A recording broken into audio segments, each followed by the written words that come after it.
السلام عليكم، نتمنى إن شاء الله قاع تكونوا بخير ومرحبا بكم في قناتكم متابعاتي ومشاهداتي العزيزات. اليوم وليت معكم بعد الغياب وإن شاء الله قاع تكونوا بخير وصحتكم لاباس. الله غالب كانت عندي ظروف ما كنتش قاعدة باش نصور وندير المونتاج، ونتمنى ان شاء الله قاع تكونوا غايه وليكم وحشه كبيره. ونشكر كاع اللي راهم يسقسوا عليا، وان شاء الله ما نطولش هاد المره. هذه قلت لكم غير الظروف كانت عندي، ما كانش عندي الوقت باش نصور.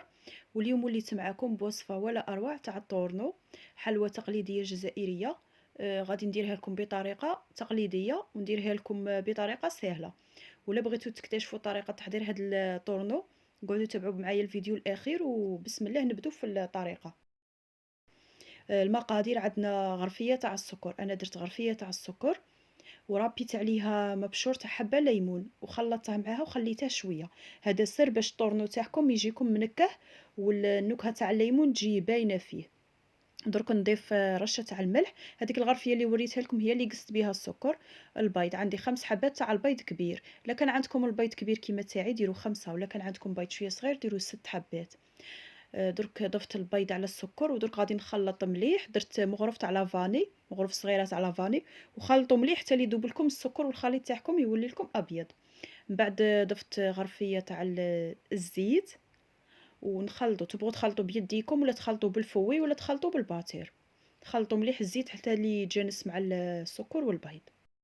بعد اللي خلطت المقادير هذه حتى اللي انسجم لي الزيت مع المقادير الاخرى، درك غادي نضيف الفرينه ما عنديش مقدار محدد، نضيف ونشوف. هنايا نضيفها بالصفايه، ضروري ديروا الصفايه. وعندي 3 علب تاع خميره الحلوى، 3 اكياس. في المقادير اللي درناها تاع غرفيه تاع السكر نديروا و5 حبات بيض، نديروا 3 اكياس تاع خميره الحلوى. ونقعد نضيف الفرينه بالصفايه ونخلط بيدي.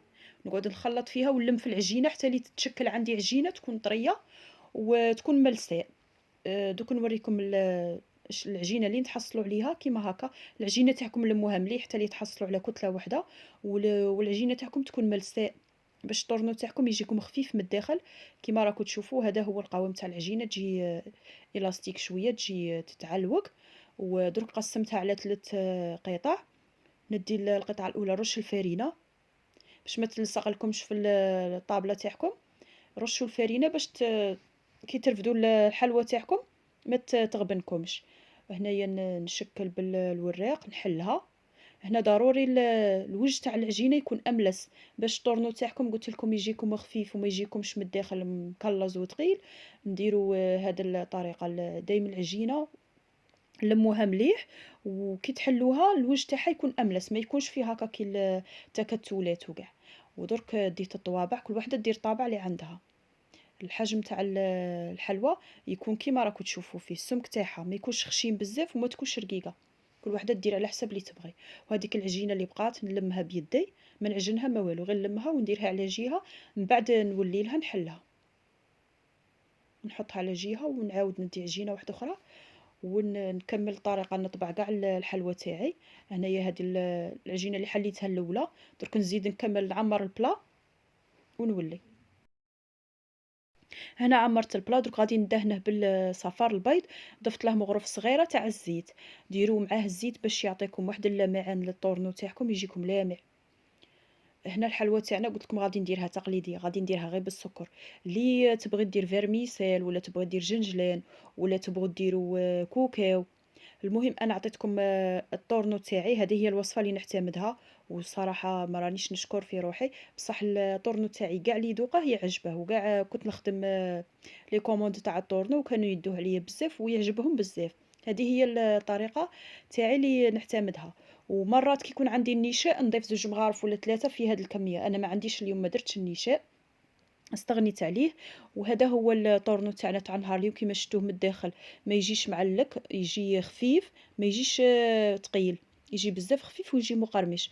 هنايا طيبته على زوج اشكال. الاول خليته فاتح، خليته هكا ذهبي، والنص الاخر حمرته شويه، خاطش الطورنو كاين اللي يبغيه ما طايبش بزاف، وكاين اللي يبغيه محمر بزاف، كل واحد والرغبه تاعه. ونفس هذه الطريقه تقدروا ديروه بالطليه. بياض البيض اللي بقى تقادو طلعوه وتضيفوا عليه سكر ناعم. دوك نحط لكم الوصفة تاع طورنو بالطلية في صندوق الوصف، ونحطها لكم في نهاية تاع فيديو في نهاية الشاشة. وإن شاء الله تكون عجبتكم الوصفة تاع اليوم، تكون خفيفة عليكم وإن شاء الله كاع اللي يسقسوا عليا إن شاء الله نقول لهم الله يحفظكم، ودمتم متابعين للقناة، وإلى اللقاء.